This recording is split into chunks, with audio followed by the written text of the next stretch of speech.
Hello friends, welcome back to our channel fun with Gyan. Fun with Gyan में आपका स्वागत है। दोस्तों, इस चैनल के माध्यम से आज हम क्लास 12th की पॉलिटिकल साइंस के फर्स्ट चैप्टर, जिसका नाम है राष्ट्र निर्माण की चुनौतियाँ, उसके पूरे नोट्स, एक एक नंबर के क्वेश्चन से लेके 3 नंबर 6 नंबर सभी क्वेश्चंस को अच्छे से विद फुल एक्सप्लेनेशन पढ़ेंगे। तो हमारे चैप्टर का नाम है राष्ट्र निर्माण की चुनौतियाँ। दोस्तों, इस चैप्टर में हम पढ़ेंगे कि भारत का विभाजन कब हुआ, कैसे हुआ, पाकिस्तान का उदय कैसे हुआ, रियासत व रजवाड़े क्या थे, उनका विलय कैसे हुआ, भारत में विभाजन में समस्याएं किस प्रकार से आईं और किस प्रकार से उनका समाधान हुआ। और इस अध्याय में हम भारत के लौह पुरुष के बारे में भी पढ़ेंगे। तो चलिए अब वीडियो को शुरू करते हैं। तो सबसे पहला क्वेश्चन जो हमारा आता है वो ये है, आज़ादी मिलने के अवसर पर संविधान सभा का विशेष सत्र बुलाया गया था। इस सत्र में जवाहरलाल नेहरू, जो कि भारत के प्रथम प्रधानमंत्री थे, उन्होंने एक भाषण दिया था। उसे किस नाम से जाना जाता है?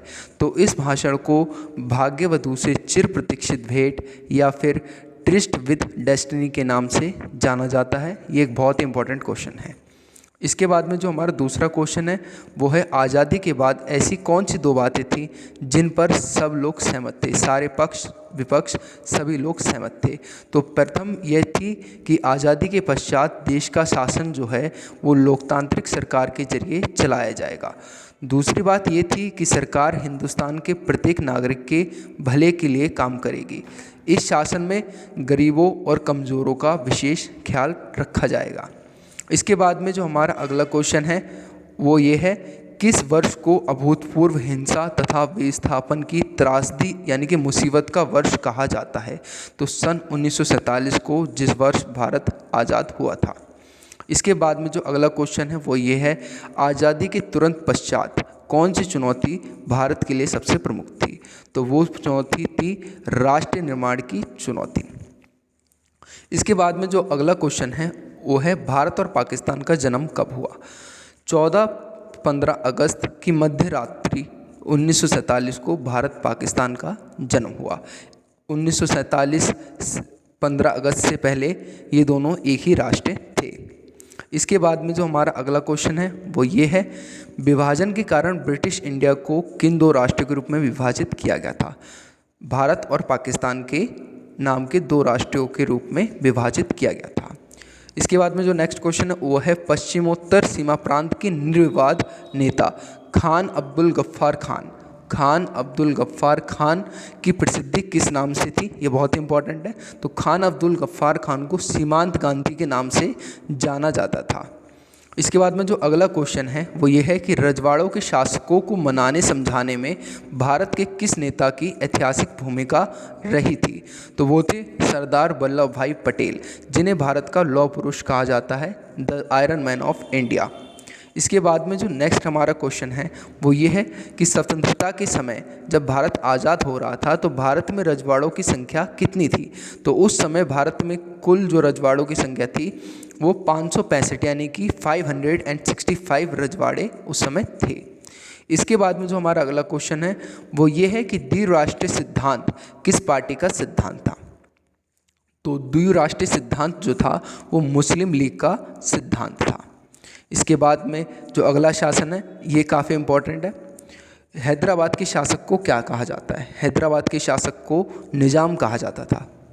इसके बाद में एक नेक्स्ट क्वेश्चन ये भी काफ़ी इंपॉर्टेंट है, रजाकार क्या था? रजाकार एक अर्धसैनिक बल यानी कि एक फोर्स थी, उसको रजाकार कहा जाता था, जो कि एक अव्वल दर्जे का सांप्रदायिक और अत्याचारी बल होता था। इसके बाद में हमारा जो अगला क्वेश्चन है वो ये है, आज़ादी के बाद भारत के समक्ष मुख्य रूप से कौन सी 3 चुनौतियाँ थीं? तो पहली चुनौती जो भारत के सामने उस वक्त थी वो थी एकता एवं अखंडता की चुनौती। ये 3 चुनौतियाँ सबसे ज़्यादा इंपॉर्टेंट चुनौतियाँ हैं, इनको आप अच्छे से पढ़िए और समझिए। पहली चुनौती एकता एवं अखंडता की चुनौती। इसमें भारत अपने आकार और विविधता में किसी महादेश के बराबर था या विभिन्न भाषा, संस्कृति और धर्मों के अनुयायी रहते थे, इन सभी को एकजुट करने की चुनौती भारत के सामने थी। इसके बाद में जो अगली समस्या है वो थी लोकतंत्र की स्थापना करने की समस्या। भारत ने संसदीय शासन पर आधारित प्रतिनिधित्व मूलक लोकतंत्र को अपनाया है और भारतीय संविधान में प्रत्येक नागरिक को मौलिक अधिकार तथा मतदान का अधिकार दिया गया है। इसके बाद में जो हमारा अगली चुनौती है वो है समता पर आधारित विकास। एक ऐसा विकास जिसमें संपूर्ण समाज का कल्याण हो, न कि किसी एक वर्ग का, अर्थात सभी के साथ समानता का व्यवहार किया जाए और सामाजिक रूप से वंचित वर्गों तथा धार्मिक सांस्कृतिक अल्पसंख्यक समुदायों को विशेष सुरक्षा दी जाए। इसके बाद में एक ये क्वेश्चन है जिसका नाम है इंस्ट्रूमेंट ऑफ एक्सेशन क्या है। ये एक दस्तावेज का नाम है। 15 अगस्त 1947 से पहले ही अधिकतर रजवाड़ों के शासकों ने भारतीय संघ में अपने विलय के एक सहमति पत्र पर हस्ताक्षर कर दिए थे। इसी सहमति पत्र को इंस्ट्रूमेंट ऑफ एक्सेशन कहा जाता है। इसके बाद में जो अगला क्वेश्चन है वो स्वतंत्रता प्राप्ति से पहले भारत किन दो भागों में बटा हुआ था, यानी स्वतंत्रता से पहले भारत किन दो भागों में बटा हुआ था। तो ब्रिटिश भारत एवं देशी रियासतें या रजवाड़े। इसके बाद में अगला क्वेश्चन जो है वो ये है, कौन सी रियासतों का विलय बाकी रियासतों की तुलना में थोड़ा कठिन साबित हुआ। जूनागढ़, हैदराबाद, कश्मीर और मणिपुर। इसके बाद में जो नेक्स्ट क्वेश्चन है वो ये है, फैज़ अहमद फैज़ जो एक लेखक थे उनकी 3 प्रमुख कविता के संग्रह के नाम लिखिए। पहला है नक्शे फरियादी, दूसरा है दस्ते सबा और तीसरा है जिंदा नामा। अगला क्वेश्चन जो है वो ये है, हैदराबाद का विलय भारत में किस वर्ष हुआ। तो सन 1948 में हैदराबाद का भारत में विलय हुआ। इसके बाद में जो नेक्स्ट क्वेश्चन है वो ये है, मणिपुर के किस राजा ने भारतीय संघ में अपने रजवाड़े के विलय के लिए हस्ताक्षर किया था। तो उस समय जो मणिपुर के राजा थे महाराजा बोधचंद्र सिंह ने इस पर हस्ताक्षर किए थे। इसके बाद में जो नेक्स्ट क्वेश्चन है वो ये है, अमृता प्रीतम कौन थी। अमृता प्रीतम पंजाबी भाषा की प्रमुख कवियत्री और कथाकार थी। उन्होंने अपने जीवन के अंतिम समय तक पंजाबी की साहित्यिक पत्रिका नागमणि का संपादन किया था। इसके बाद में जो नेक्स्ट क्वेश्चन है, जिन्ना ने द्विराष्ट्रीय सिद्धांत का प्रतिपादन क्यों किया था। मोहम्मद अली जिन्ना ने हिंदुओं के लिए हिंदुस्तान तथा मुसलमानों के लिए पाकिस्तान के लक्ष्य को ध्यान में रखते हुए द्विराष्ट्रीय सिद्धांत का प्रतिपादन किया था। दोस्तों, अगर आपको वीडियो अच्छी लग रही हो तो इसको लाइक ज़रूर कीजिएगा और हमारे चैनल को सब्सक्राइब भी कर लीजिएगा। तो चलिए अब नेक्स्ट क्वेश्चन पे आते हैं। नेक्स्ट क्वेश्चन है हमारा, किस नेता को भारत का लौह पुरुष कहा जाता है। तो सरदार वल्लभ भाई पटेल को भारत का लौह पुरुष कहा जाता है। इसके बाद में द्विराष्ट्रीय सिद्धांत क्या है, ये एक काफ़ी इंपॉर्टेंट क्वेश्चन है। द्विराष्ट्रीय सिद्धांत के मुताबिक भारत किसी एक कौम का नहीं बल्कि हिंदू और मुसलमान नाम की 2 कौमों का देश था और इसी कारण मुस्लिम लीग ने मुसलमानों के लिए पृथक यानी कि अलग देश पाकिस्तान बनाने की मांग की। कांग्रेस ने द्विराष्ट्रीय सिद्धांत तथा पाकिस्तान की मांग को सिरे से नकार दिया था। इसके बाद में जो नेक्स्ट क्वेश्चन है वही है, किन राज्यों का बंटवारा 1947 यानी कि विभाजन की सबसे बड़ी त्रासदी साबित हुआ।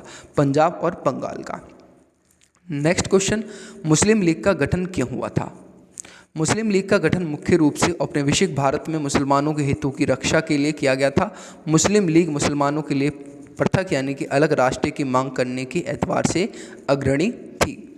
नेक्स्ट क्वेश्चन, भारत के विभाजन का आधार किसे बनाया गया था। धार्मिक बहुसंख्या को भारत के विभाजन का आधार बनाया गया था। इसके बाद में जो हमारा नेक्स्ट क्वेश्चन है, भारत के विभाजन का आधार धार्मिक बहुसंख्या को बनाया गया था। इसके कारण क्या क्या समस्याएं उत्पन्न हुई थी। तो हम समस्याओं को डिस्कस करते हैं। पहली समस्या, तय हुआ कि मुसलमानों की जनसंख्या के आधार पर पाकिस्तान में 2 इलाके शामिल होंगे, पश्चिमी पाकिस्तान और पूर्वी पाकिस्तान, और इनके मध्य में यानी कि बीच में भारतीय भूभाग का बड़ा विस्तार होगा। दूसरी समस्या, दोनों ओर के अल्पसंख्यक बड़े असमंजस यानी कन्फ्यूज़न में थे कि उनका क्या होगा, वे कल पाकिस्तान के नागरिक होंगे या भारत के। इसके बाद में जो अगली समस्या है वो ये, भारत विभाजन की योजना में ये कहीं नहीं कहा गया था कि दोनों भागों से अल्पसंख्यकों का विस्थापन होगा।